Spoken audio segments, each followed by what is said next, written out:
A imprensa já declarou que Biden é o vencedor das eleições americanas. Mas desse pleito aí nos Estados Unidos ainda não saiu nenhum vencedor oficialmente. Como disse o filósofo Olavo de Carvalho, que vive nos Estados Unidos, agora é que vai começar a grande guerra entre o prestígio da mídia e a aritmética elementar.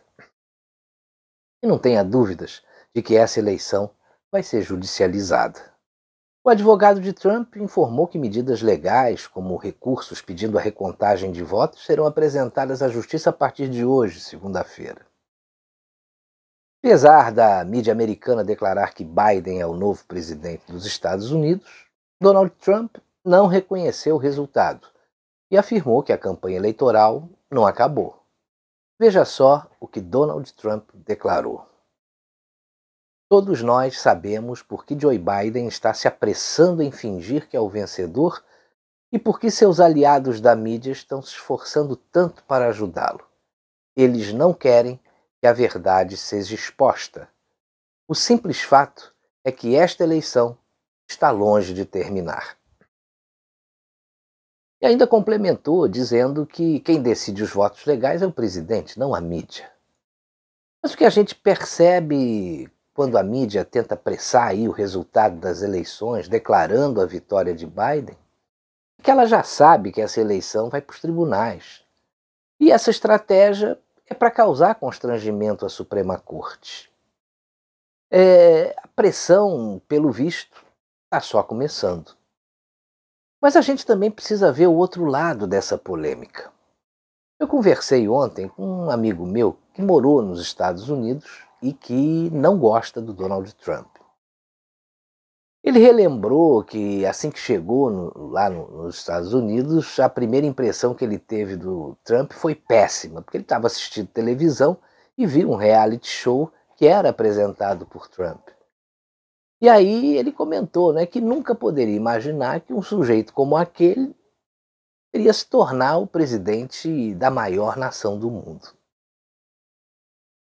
Para esse meu amigo que já voltou para o Brasil, a vitória de Biden será um respiro de civilidade, de bom senso e de dignidade para o mundo. Ele disse que apesar de desconhecer as qualidades do Biden, mas conhecendo as do Trump, os americanos e o mundo vão se livrar de um gorila, de um homem tosco, que tem muito apoio na região central dos Estados Unidos, onde vivem pessoas muito radicais.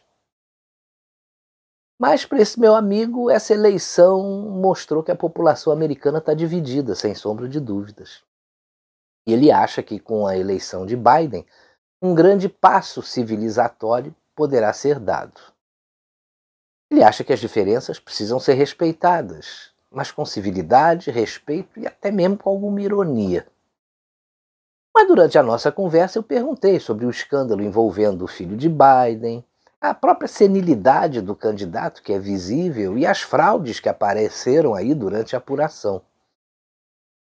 Ele me disse que escândalos podem existir em qualquer família, e isso não deve ser impeditivo para um pai governar se for eleito.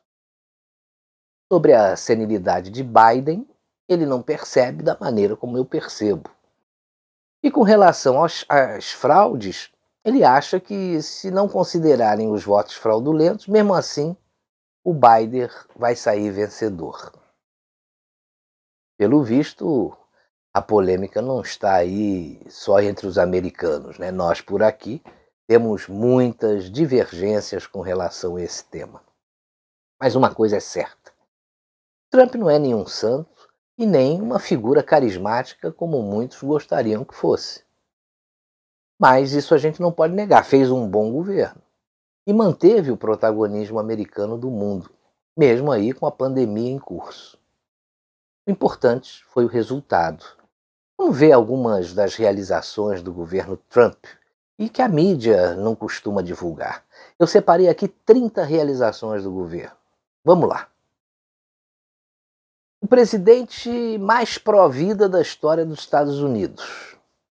Ele indicou mais de 200 juízes conservadores para as cortes americanas.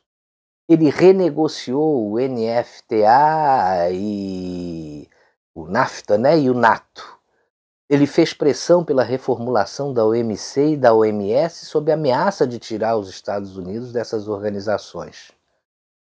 Ele jogou a ONU contra a China e expôs a politização do órgão. Ele acabou com o Estado Islâmico, eliminando 150 terroristas, 5 líderes e libertando 98% do território que era dominado por eles.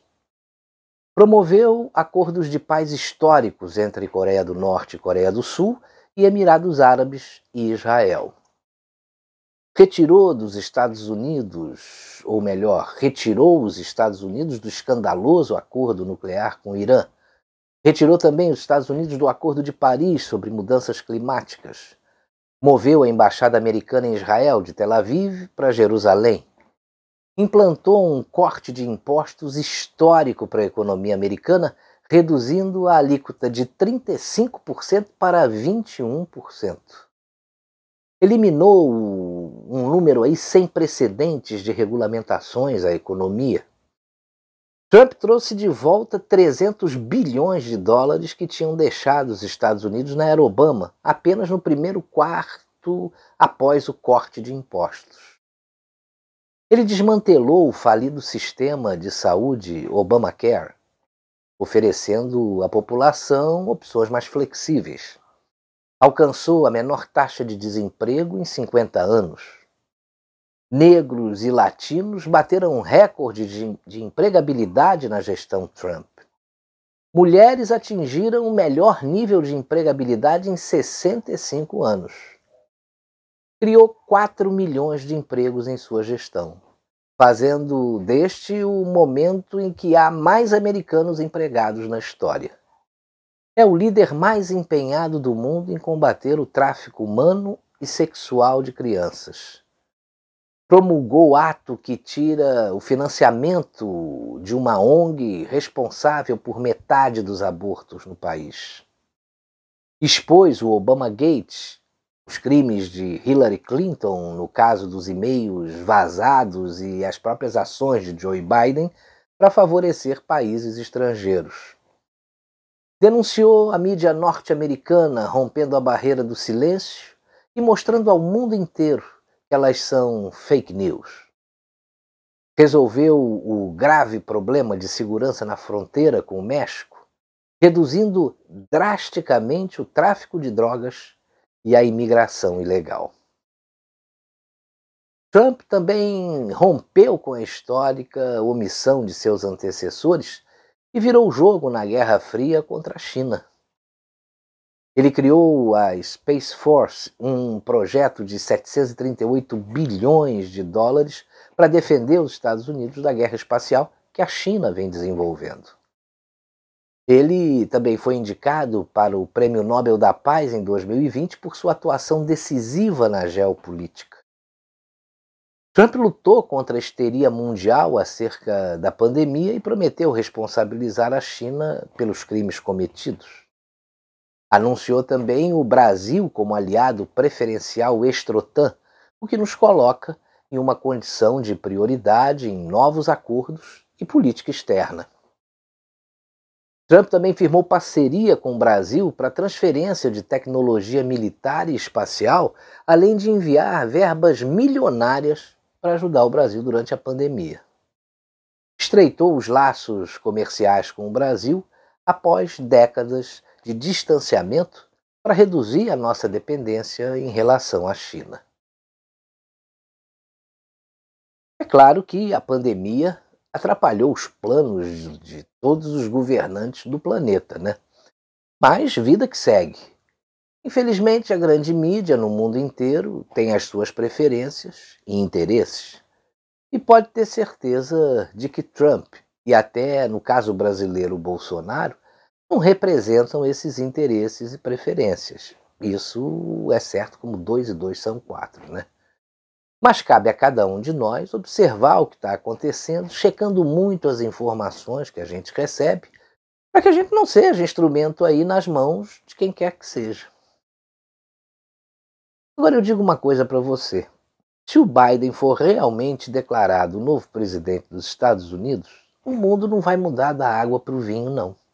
Porque há muitos interesses em jogo. As pessoas, após um eventual impacto, vão se adaptar e a diplomacia vai fazer o seu papel.